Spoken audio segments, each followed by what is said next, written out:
না না, আমাকে ভুল ভাববেন না। আমি সকাল সকাল আপনাদের চা বা কফি খাওয়ানো দেখাচ্ছি না। আমরা ঘুম থেকে ওঠার পর সাধারণত প্রত্যেকেই বাড়িতে চা বা কফি খাই, সেটা আলাদা বিষয়। কিন্তু কফি ফল থেকে কফি তৈরি করে বাড়িতে সেই কফি খাওয়া, তার মজাই আলাদা।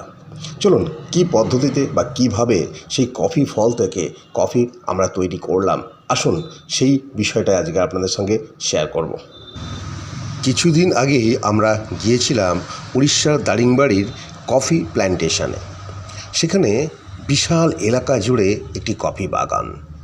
যেদিকেই তাকাই সেদিকেই দেখি গাছে ফুটে রয়েছে ছোট ছোট কুলের মতো কফি ফল।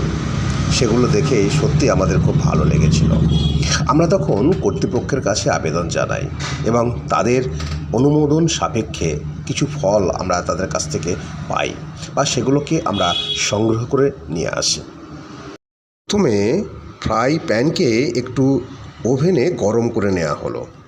তারপর কফি দানাগুলো আস্তে আস্তে সেই প্যানের উপর ছেড়ে দেওয়া হলো। তবে এই কফি দানার 3টি আবরণ থাকে। একদম উপরে একটি শক্ত আবরণ, যেটিকে রোদে শুকনো করে নিতে হয়। তার ভেতরে থাকে পাতলা আঁশের মতো একটি অংশ এবং একেবারে ভেতরে থাকে কফির এই দানাগুলো। তাই প্রথমে আমরা সেই কফি দানাগুলোকে রোদে শুকনো করে নিয়েছিলাম। তারপর সেগুলোকে এই প্যানের উপর দিয়ে কিছুক্ষণ ধরে এইভাবে ওভেনে নাড়তে থাকলাম। যখনই এগুলো আস্তে আস্তে ওভেনে উত্তাপের মধ্য দিয়ে এগুলো উত্তপ্ত হচ্ছে, তার কালার কিন্তু পরিবর্তন হতে লাগলো। আপনারা দেখতেই পাচ্ছেন যে আস্তে আস্তে কিন্তু সেগুলো বাদামি রঙের পরিবর্তন হচ্ছে।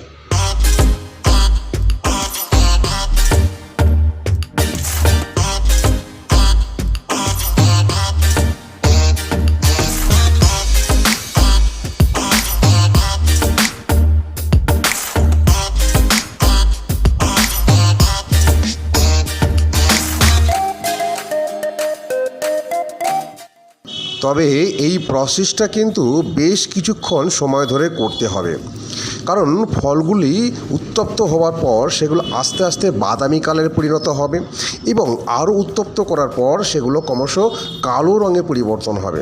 বুঝতেই পারছেন যে দীর্ঘক্ষণ ধরে এই প্রসেসটা করার পর দানাগুলো কেমন বাদামি থেকে আস্তে আস্তে কালো রঙে পরিবর্তন হয়েছে, দেখুন।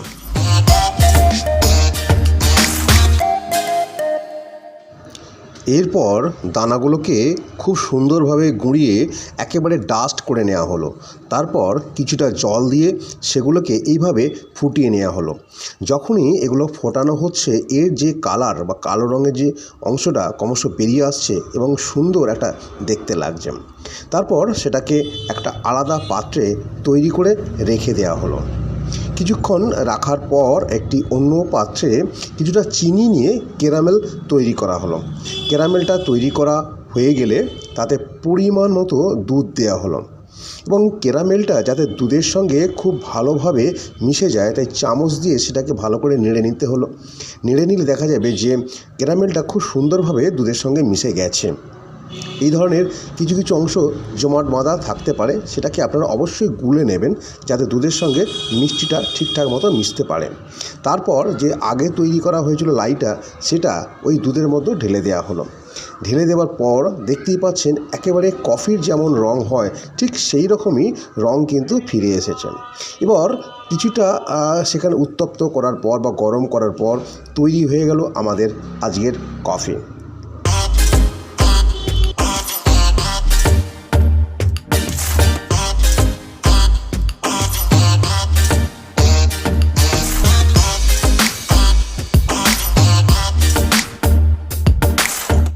তবে এর সমগ্র পরিকল্পনা এবং রূপায়ণে আমার বড় ছেলে বুবাই অর্থাৎ সৌপ্তিক সাঁতরা, সে প্রায়ই এই ধরনের বিভিন্ন আইডিয়ার মাথায় নিয়ে নিত্য নতুন খাবার আমাদের উপহার দেয়।